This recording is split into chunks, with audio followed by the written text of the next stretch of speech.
Sa ngalan ng Ama, ng Anak at ng Espiritu Santo. Amen. Ang anghel ng Panginoon ay nagbalita kay Santa Maria. At siya'y nag-iilan ng Espiritu Santo. Aba, Ginoong Maria, napupuno ka ng grasya, ang Panginoong Diyos ay sumasayo. Huwag kang pinagpala sa babaeng lahat, at pinagpala naman ang iyong anak na si Jesus. Santa Maria, Ina ng Diyos, ipanalangin mo kami makasalanan, ngayon at kung kami mamatay. Amen. Narito ang alipin ng Panginoon. Maganak nawa sa atin ang ayon sa wika mo. Aba, Ginoong Maria, napupuno ka ng grasya, ang Panginoong Diyos ay sumasayo. Huwag kang pinagpala sa babaeng lahat, at pinagpala naman ang iyong anak na si Jesus. Santa Maria, Ina ng Diyos, ipanalangin mo kami makasalanan, ngayon at kung kami mamamatay. Amen. At ang salita ay nagkatawang tao. At nakipagbuhay sa akin. Aba, Ginoong Maria, napupuno ka ng grasya, ang Panginoong Diyos ay sumasayo. Huwag kang pinagpala sa babaeng lahat, at pinagpala naman ang iyong anak na si Jesus. Santa Maria, Ina ng Diyos, ipanalangin mo kami makasalanan, ngayon at kung kami mamamatay. Amen. Ipanalangin mo kami, O Santa na Ina ng Diyos. Na kami maging dapat makinabang sa mga pangako ni Kristo. Manalangin tayo. Panginoon namin Diyos, kasihan mo nawa ang aming mga kaluluwa sa iyong mahal na grasya, at iyamang dahilan sa pamamagitan ng anghel ay nakilala namin ang pagkakatawang tao na sa Kristo anak mo, pakundangan sa mahal na pasakit at pagkamatay niya sa krus. Papakinabangan mo kami ng kanyang pagkabuhay na maguli sa kadakilaan sa langit sa pamamagitan ng sa Kristo ang Panginoon. Amen. Luwalhati sa Ama at sa Anak at sa Espiritu Santo. Kapala ng unang-unang, ngayon at magpakailanman, magpaso ng hanggan. Amen. Sa ngalan ng Ama, ng Anak at ng Espiritu Santo. Amen. At ang mamumuno po sa ating banal na pagdiriwang ngayon ay ang ating pong pura paroko, Reverend Father Douglas Stephen. Ngayon din magtipon, awit ang Panginoon, sa piging sa iwain, pagliligtas niya sa atin. Bayan nating alalahanin, panahon tayo'y pinalipin, ng ngalan niya'y ang sabihin, paanong di tayo lingapin. Bayan magtipon, awitan ng Panginoon, sa piging sariwain, pagliligtas niya sa atin. Sa piging sariwain, pagliligtas niya sa atin.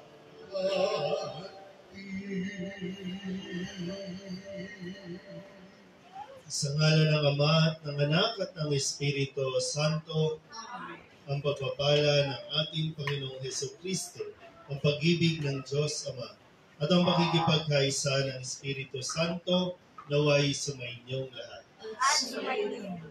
Ngayon po ay ginugunita natin ang kapistahan ni Apostol San Mateo, ang manunulat ng mabuting balita.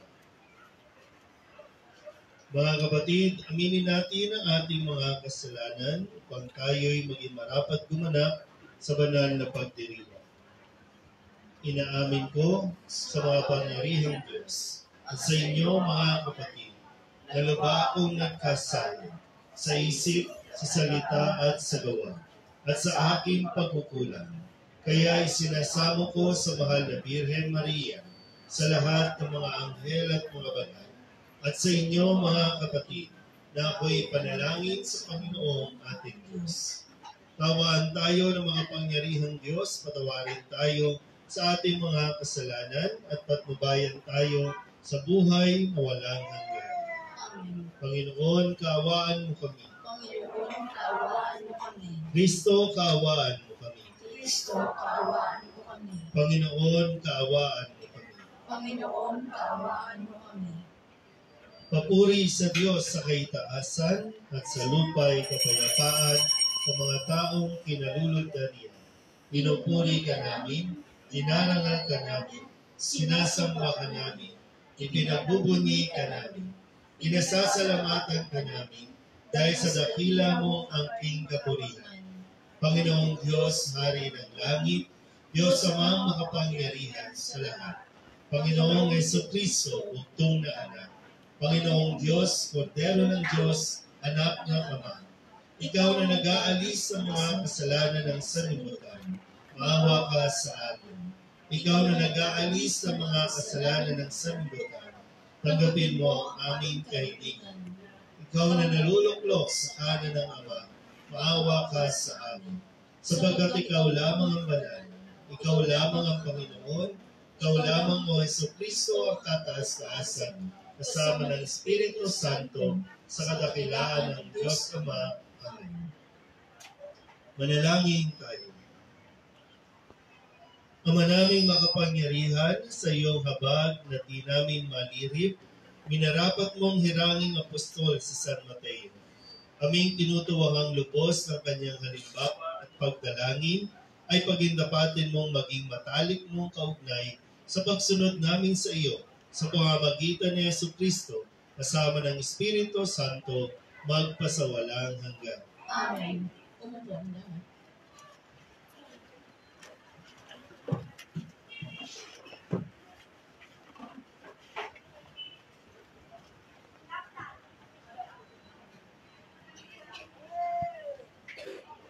Pagbasa mula sa sulat ni Apostol San Pablo sa mga taga-Efeso. Mga kapatid, ako na isang bilanggo dahil sa Panginoon ay namamanhik sa inyo na mamuhay kayo gaya ng nararapat sa mga tinatawag ng Diyos. Kayo'y maging mapagpakumbaba, mabait at matyaga, magmahalan kayo at magpaumanhinan. Pag sumakitan ninyong mapanatili ang pagkakaisa mula sa Espiritu sa pamamagitan ng buklod ng kapayapaan, iisa lamang ang katawan at iisa rin ang Espiritu, gayon din naman iisa lamang ang pag-asa ninyong lahat, dulot ng pagkatawag sa inyo ng Diyos. May isa lamang Panginoon, isang pananampalataya at isang binyag, isang Diyos at Ama nating lahat. Siya'y higit sa lahat, gumagawa sa lahat, at sumasa lahat. Ang bawat isa sa atin binigyan ng tanging kaloob ayon sa sukat na ibinigay ni Kristo. Ang iba'y ginawang apostol, ang iba'y propeta, ang iba'y tagapaghatid ng mabuting balita, ang iba'y pastor at guro. Ginawa niya ito upang ihanda sa paglilingkod ang lahat ng hinirang sa ikauunlad ng kanyang simbahan. Sa gayon, tayong lahat ay magkakaisa sa pananampalataya at pagkakakilala sa anak ng Diyos at magiging ganap ang ating pagkatao ayon sa pagiging ganap ni Kristo. Ang salita ng Diyos. Salamat sa Diyos. Saan kong tugunan ang ating kong itutugon? Laganap na sa daigdig ang kanilang mga tinig. Tayo po lahat. Laganap na sa daigdig ang kanilang mga tinig. Ang langit ay naghahayag na ang Diyos ay dakila. Malinaw na nagsasaad kung ano ang kanyang gawa. Bawat araw, bawat gabi, ang ulat ay walang patlang. Patuloy na nag-uulat sa sunod na kapit araw. Tugon, Laganap na sa daigdig ang kanilang mga tinig. walang tinig o salitang ginagamit kung sa bagay at wala ring naririnig na kahit na anong ingay. Gayunpaman sa daigdig ay laganap yaong tinig. Ang balita'y umaabot sa duluhan ng daigdig. Tugon, Laganap na sa daigdig ang kanilang mga tinig. Tumayo na.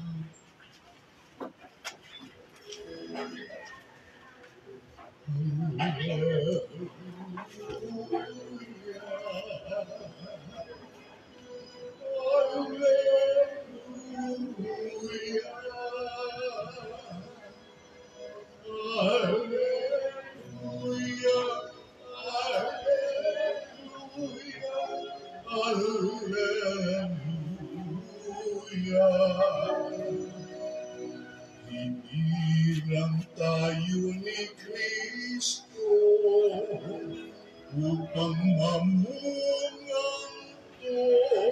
totoo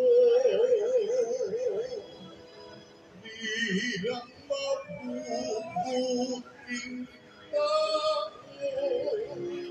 Hallelujah, Hallelujah.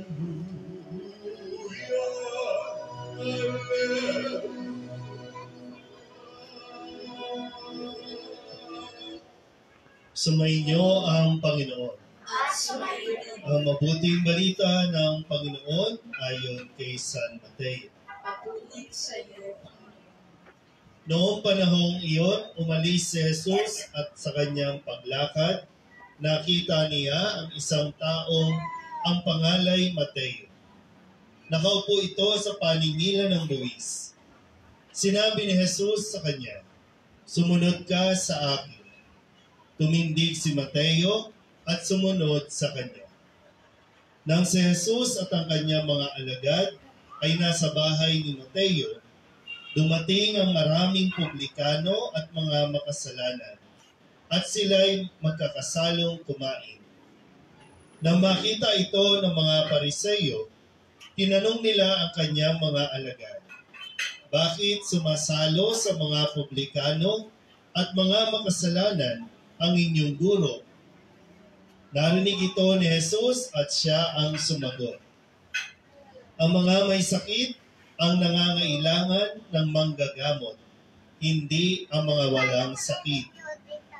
Humayo kayo at unawain ninyo ang kahulugan nito. Habag ang ibig ko at hindi hain.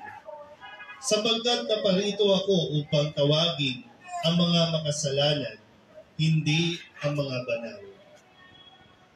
Ang mabuting balita ng Panginoon. Pinupuri ka namin, Panginoong Jesucristo.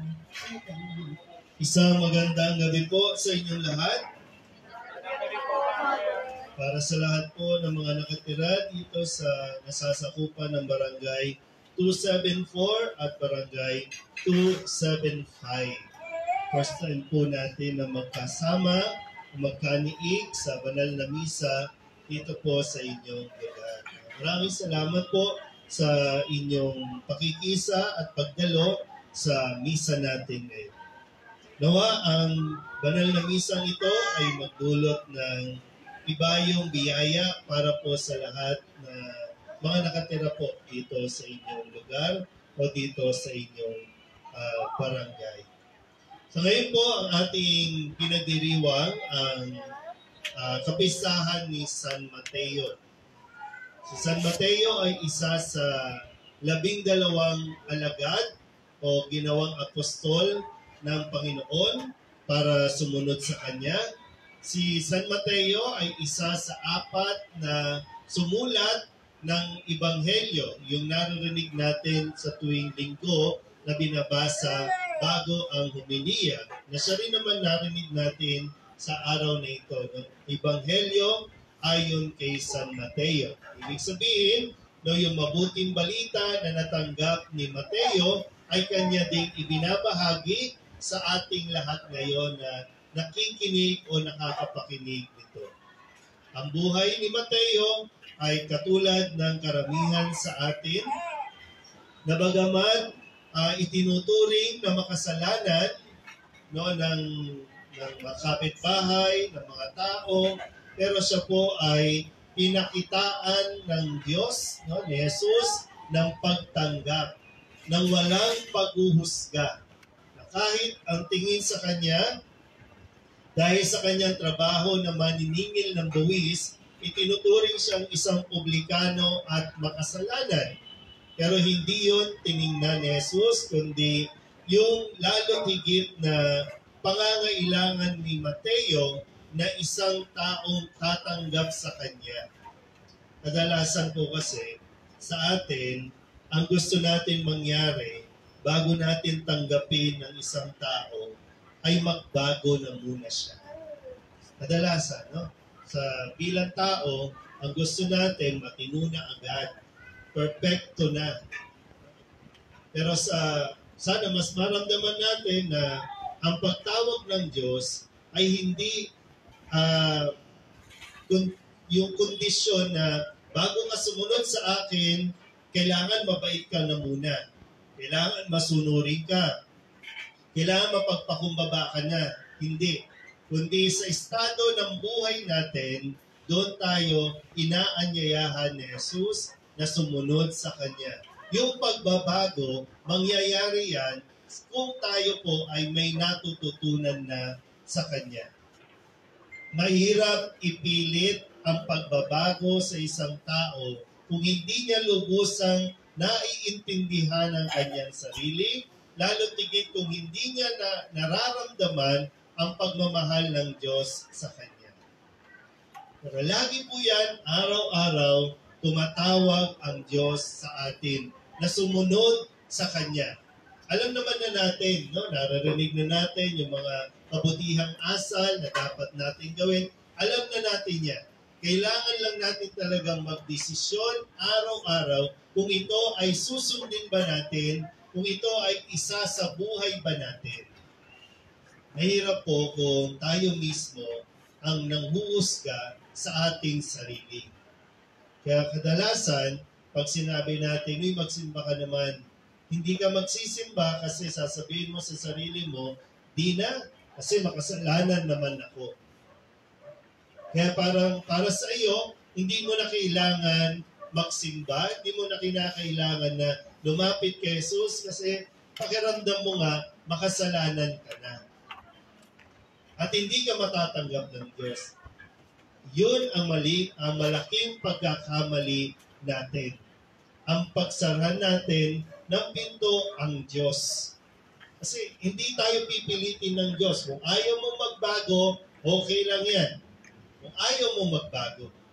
Pero malaking kawalan sa iyo, sa tao, kung hindi tayo magbabago at mas pipiliin nating mamuhay sa kasalanan kaysa ang tanggapin ang paanyaya ni Jesus na sumunod sa Kanya.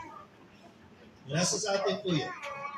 Tandaan natin lagi, no? Ang imbitasyon, araw-araw, oras-oras, binibigay yan ni Kristo sa ating lahat.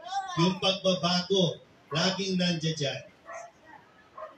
At tandaan din natin, meron tayong limitadong oras at araw sa mundong ito.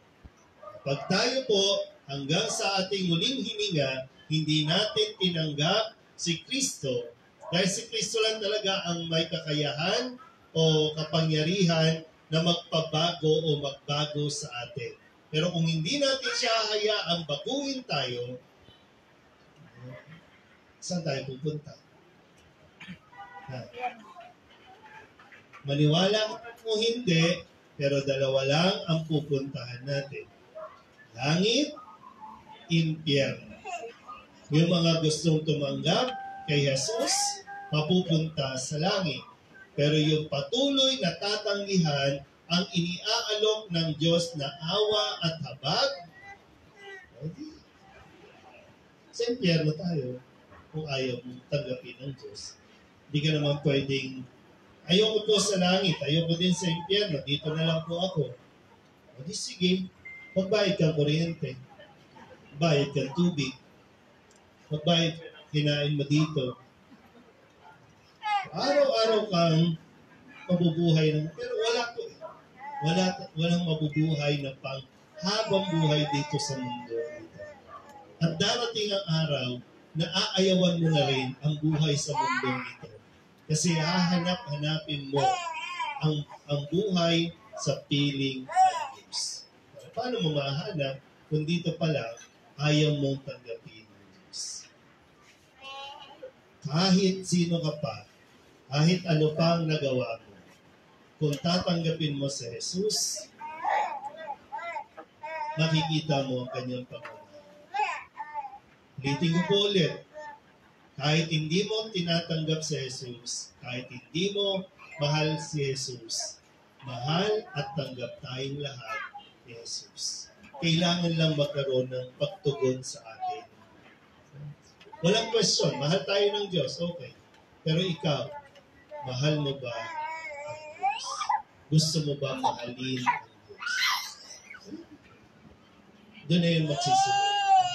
Pero sana po, Huwag nating tanggihan ang paanyaya o imbitasyon ni Jesus sa atin na sumunod sa Kanya. Amen? Magsitayo ang lahat.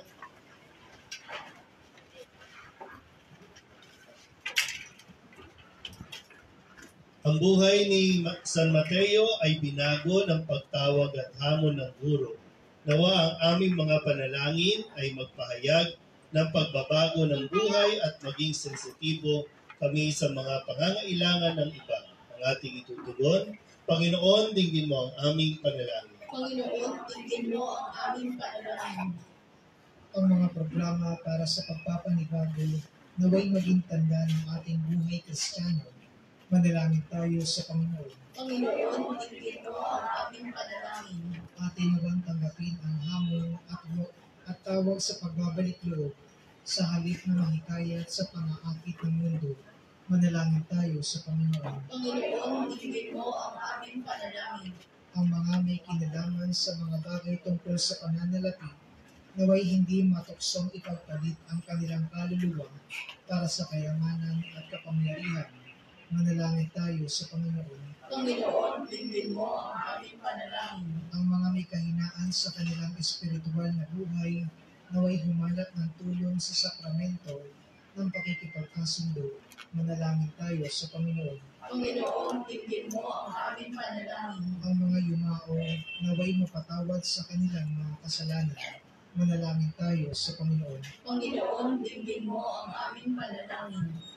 Idulog din natin sa Panginoon ang ating mga personal na kahilingan at mga panalangin para sa ating mga pamilya, para sa lahat ng mga may sakit dito sa inyong komunidad, para sa lahat ng mga kaluluwa na hinihiling na ipagdasal sa misang ito.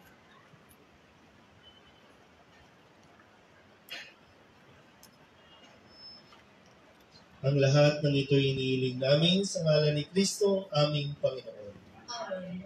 Umupo ang lahat.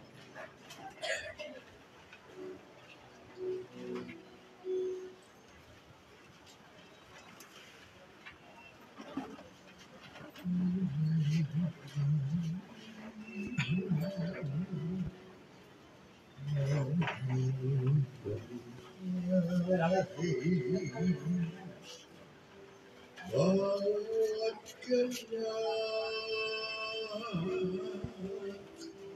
at minjay mga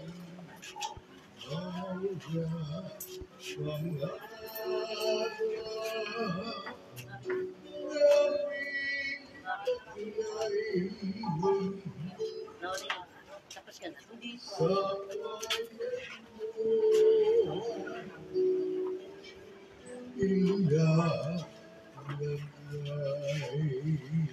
Tumayo ang lahat. Manalangin kayo mga kapatid upang paghahain natin ang kalugdan ng Diyos Amang makapangyarihan. Tanggapin nawa ng Panginoon itong pagkain sa iyong mga kamay, sa kapuluhan at kamahalan sa ating kapakinabangan at sa buong sabayan ng mga banal. Ama naming lumikha sa paghahain namin ng panalangin at mga alay, ngayong kapistahan ni San Mateo, kami nagsusumamong iyong maawaing tunghayan ang sambayanan mo, na iyong inaaruga sa pananampalatayang itinuro ng mga apostol sa pamamagitan ni Jesucristo kasama ng Espiritu Santo magpasawalang hanggan.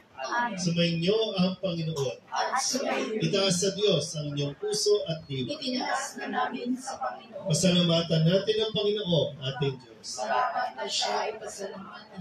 Ama naming makapangyarihan, tunay ngang marapat na ikaw ay aming pasalamatan. Ikaw ang pastol na laging pumapatnubay sa mga kabilang sa nililingap mong kawan.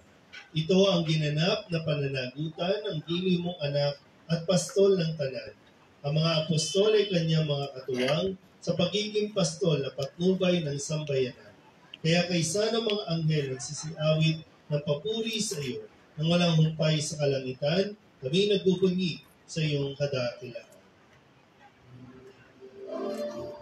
Santo, Santo, Santo, Diyos makapangyarihan, Kuskus ng walhati ang langit at lupa, Sana, Hosana, sa langit ikaasan, pinagpalang narito sa ngalan ng Panginoon. Hosanna, Hosanna, sa kaitaasan. Hosanna, Hosanna, sa kaitaasan.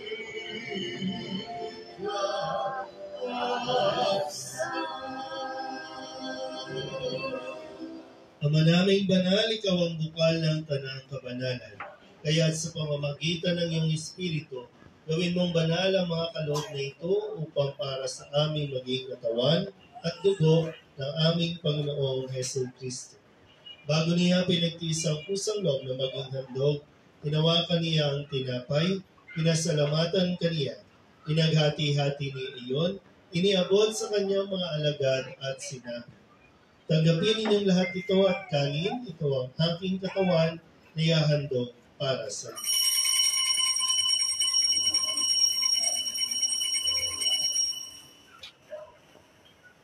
Gayun din naman nang matapos ang hapunan, tinawakan niya ang kalis, muli kaniyang pinasalamatan.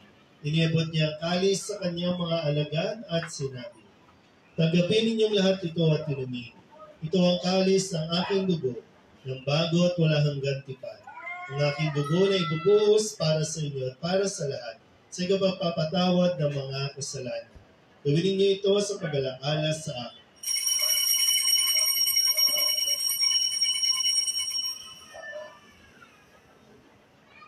Ipagbunyi natin ang misteryo ng pananampalataya. Si Kristo'y namatay, si Kristo'y nabuhay, si Kristo'y babalik sa wakas ng panahon. Ama, ginagawa namin ngayon ang pag-alaala sa pagkamatay at muling pagkabuhay ng iyong anak, kaya tiniaalay namin sa iyo ang tinapay na nagbibigay buhay at ang kalis na nagkakaloob ng kaligtasan. Kami nagpapasalamat dahil kami iyong minarapat na tumayo sa hapon para maglingkod sa iyo. Isinasamo namin kami magsasalo-salo sa katawan at dugo ni Kristo ay mabuklod sa pagkakaisa sa pamamagitan ng Espiritu Santo. Ama, lingapin mo ang iyong simbahang laganap sa buong daigdig. Puspusin mo kami sa pag-ibig kay San Francisco na aming Papa at ni Jose na aming Obispo at ng Tanang Kaparian. Alalahanin mo rin ang mga kapatid naming nahimlay na may pag-asang sila'y muling mabubuhay, gayon din ang lahat ng mga pumanaw.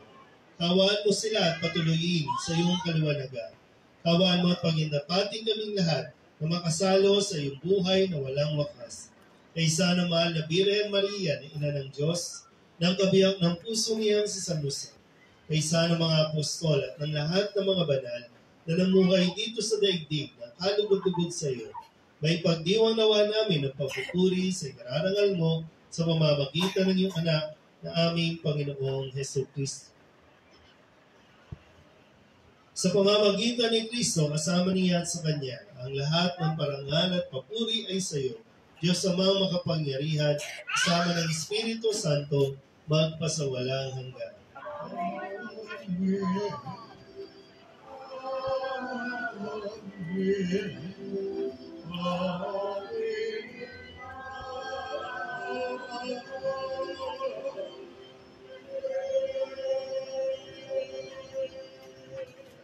Sa tagubilin ng mga nakagagaling na utos at turo ni Jesus sa Panginoon natin at Diyos, ipahayag natin ang lakas mo.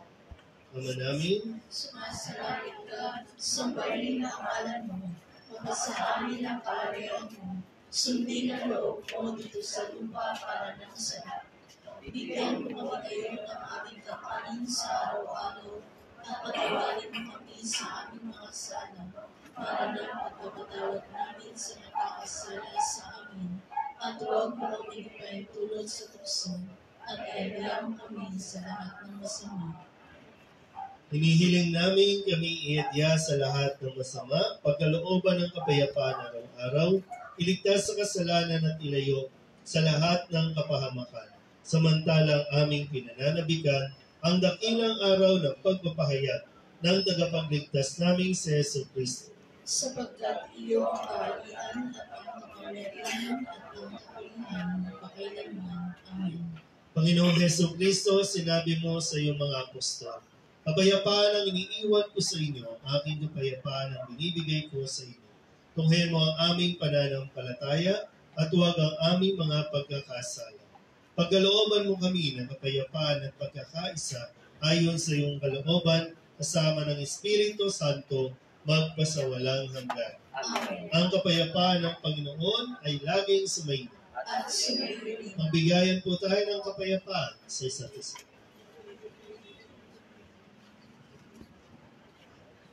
Kordero ng Diyos na nag-aalis ng mga kasalanan ng sanlibutan, maawa ka sa amin.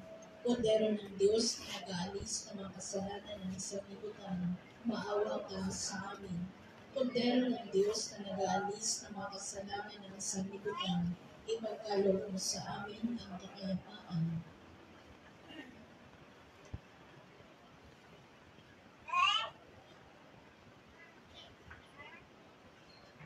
Ito ang kordero ng Diyos. Ito ang nag-aalis ng kasalanan ng sanlibutan. Mapalad ang mga inanyayahan sa kanyang pigilan. Panginoon, hindi ako dapat nakapatuloy sa iyo. Ngunit sa isang salita mo lamang ay gagaling ako. Katawan ni Kristo, Amen.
Manalangin tayo. Ama naming mapagmahal, sa pakikinabang namin sa galak ng katubusan na siyang sanhi ng masayang pagpapatuloy ni San Mateo sa manunubos upang makasalo sa kanyang tahanan. Ipagkaloob mong lagi naming tanggapin bilang pagkain siyang naparito upang tawagin ang mga makasalanan at hindi lamang ang mga banal, na ngayon kasama mo at ng Espiritu Santo magpasawalang hanggan. Amen. Mapo muna po sandali. Nais ko lang po magpasalamat sa Barangay 275 sa pamumuno po ni Chairman Teddy Cinco at ang kanyang mga kalawad. At ganoon din ang mga taga-Barangay 274 sa pamumuno po ni Chairwoman Violeta Dicena at ang kanyang mga kalawad. Maraming salamat.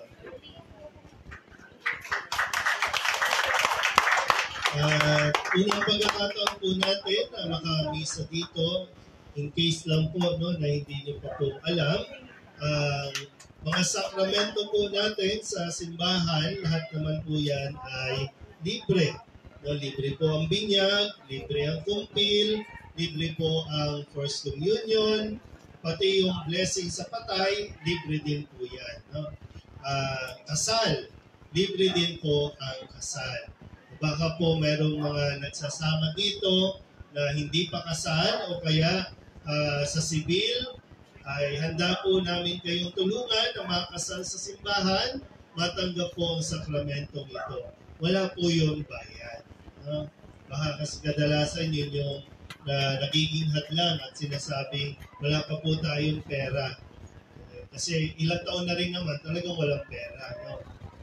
So huwag na natin gamitin dahilan yun. Kung gusto nyo at nagmamahalan kayo, edi magpakasal na. Hindi naman kinakailangan mag-imbita o maraming bisita. Maliit lang po ang ating simbahan, hindi kinakailangan po mag-imbita. Sa mga may sakit po, baka lang mayroon po mga may sakit, matagal lang hindi nakakapagsimba, matagal na rin hindi nakakapagkumpisal. Magsabi lang po sa opisina ng parokya, iparating nyo lang po, no, kung may mga kakilala kayong nagsiserve sa simbahan, para may schedule natin yung pagbisita doon sa may sakit. Para mapakumpisan, mapahiran natin ang banal na langis para sa kanyang paggaling po. Okay po ba yan? Tapos kung sakali naman po no, na mayroong mamatay, i-inform nyo agad po ang parokya. Kung sa araw ng mga burol, yung dahil mahirap po makapagmisa sa mga burol natin sa lugar natin. No, kasi minsan habang nagmimisa ka, hindi attentive ang mga tao, o kaya abala yung mga tao sa sugalan. Kaya buti na lang natin na yung picture nung namatay, dalhin ng pamilya doon sa simbahan, yung pamilya po sana makapagsimba. Para sa habang yung duration ng burol ay maisama natin araw-araw sa pamisa doon mismo sa simbahan. Libre din po. Sinong gusto mamatay na? Gawin mo natin. Kaya. O paghandaan nyo na. No? So, kasi siyempre, iba sa inyo, no? Mga first time natin magkatagpo, mag-iisang taon na po ako dito sa simbahan natin. Ngayon pa lang tayo nakita kasi hindi naman kayo nagsisimba. Ayaw na magsimba sa atin. No? So, sana po, no? Ang simbahan po ay nandiyan. Nandito kami para ibigay si Kristo. No? Ibigay ang sakramento. So, sana po ay tandaan po ninyo na mabuti. Baka yung mga bata lumalaki na, hindi pa nabibinyagan kasi lagi wala pa po pera.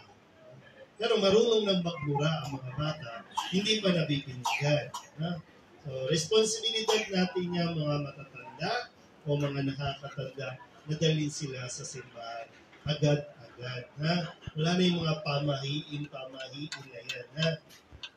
Sa mga burol natin, ang dami yung pamahiin, pero yung dalhin sa simbahan, yung pamisa, hindi kayo naniniwala. Mas maraming mamamatay kung mayroong sugalan. Yun ang pamahiin talaga yun. No? Manda kayo. Kung may pasugalan, hindi matitigil ang patay. Kasi habang may patay, kumikita ang sugalan. Tandaan niyo yan, ha? So gagamitin pa yung patay para kumita o kaya maging legal ang pagsusugal. So maawa kayo doon sa patay. Kasi ang kailangan ng patay, panalangin at basbas.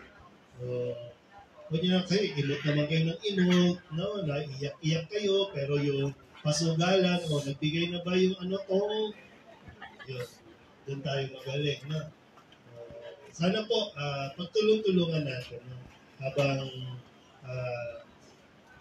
nandito pa tayo. Kasi isang araw, sa ayaw at sa gusto mo, kailangan mong tanggapin ang mga sakramento. Okay? So, libre po ang kasal, ha? Kung mga tumanda na hindi pa kasal,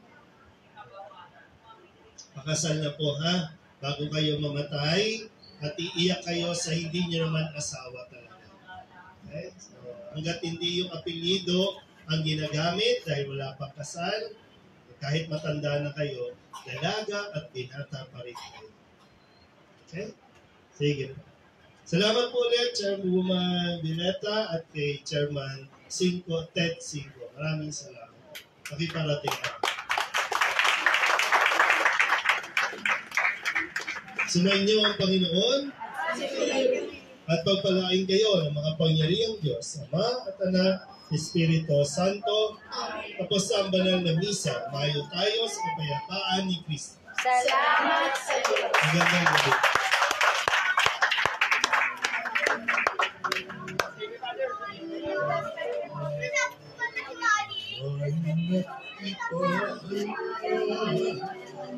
Yung pagkalinga